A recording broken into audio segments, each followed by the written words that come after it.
Well, I think in this particular case, we were really gunning to win this one. So the players are a little heartbroken. So the first thing I do after a loss like this is just try to help them maintain perspective, keep their chin up, focus on, the constructive things as opposed to, just being depressed and down about it. Never feels good to lose.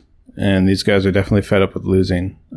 So we just want to channel that, into progress in the next couple of days so we can go out and win the next match on Saturday. Well, we've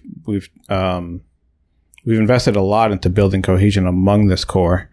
The meta is now shifted to something that's less Genji based and more hitscan based, which we think suits us. So, we do have confidence in this. Even though we've had a rough start to the second stage here, we do have confidence that these guys will turn it around here soon. I would say, in terms of like new additions, we do have 2 players on the bench. There might be some more changes also. Lots of teams are moving to 12-man rosters or approaching 12-man rosters, and we are no different. But it's just all still pending, so I can't talk about it. Yeah, I think internal practice is really good. Like the repetition you can get out of having like a 12-man roster is really good.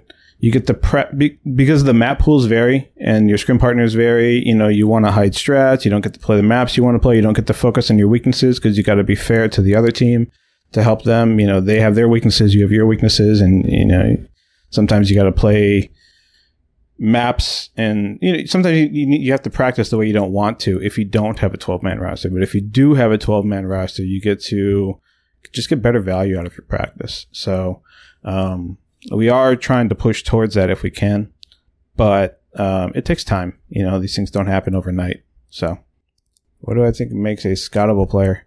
Well, with I guess what I would say is, starting off, the teams that win.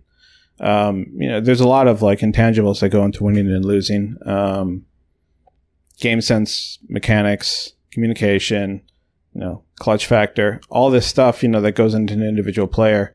And you don't really get a chance to see that shine until they go out and they win something. So Sinatra has won things.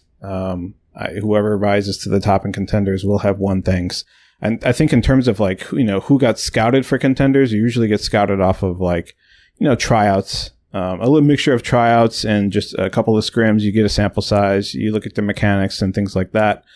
But eventually, who stays in contenders and who stays on these contenders rosters and who rises to the top will be the ones that just prove that they deserve to be there through consistent results. So, yeah. I think in stage 1, we had just started to figure it all out, in terms of what's good for our team towards the end. It took us a little too long to find our style in stage 1. In stage 2, we're finding our style much quicker, but we're still making small mistakes here and there that are costing us very close games. So we have this habit as a team of like getting in situations where we have a lead, we're ahead, and then we force it. We force the next play. We force the next team fight. We try too hard just to close it out, and then it ends up backfiring on us. So that's really what we want to work on going forward. Is staying calm and avoiding those small mistakes that just snowball on us. We get reversed on a lot. The amount of series that we go into and we win the first map or we perform well out the gate, and then we fall apart as the series goes on, it's too high. So this is just something that we're focusing on, generally speaking. Yeah. I think we just lose our tempo. There's a little bit of that people trying to carry, but it's also just collectively as a team, they lose their tempo, they lose their rhythm. And so, we're trying to help them find the music again, I guess you could say.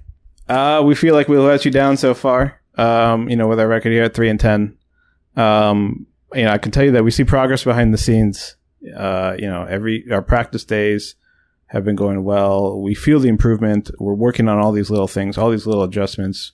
We think it's reflecting in our play. We've played some very close series, but we just can't quite close it out. that can't go on forever. You know, we're gonna get there. So just stick with us. We'll get you there. Thanks for supporting.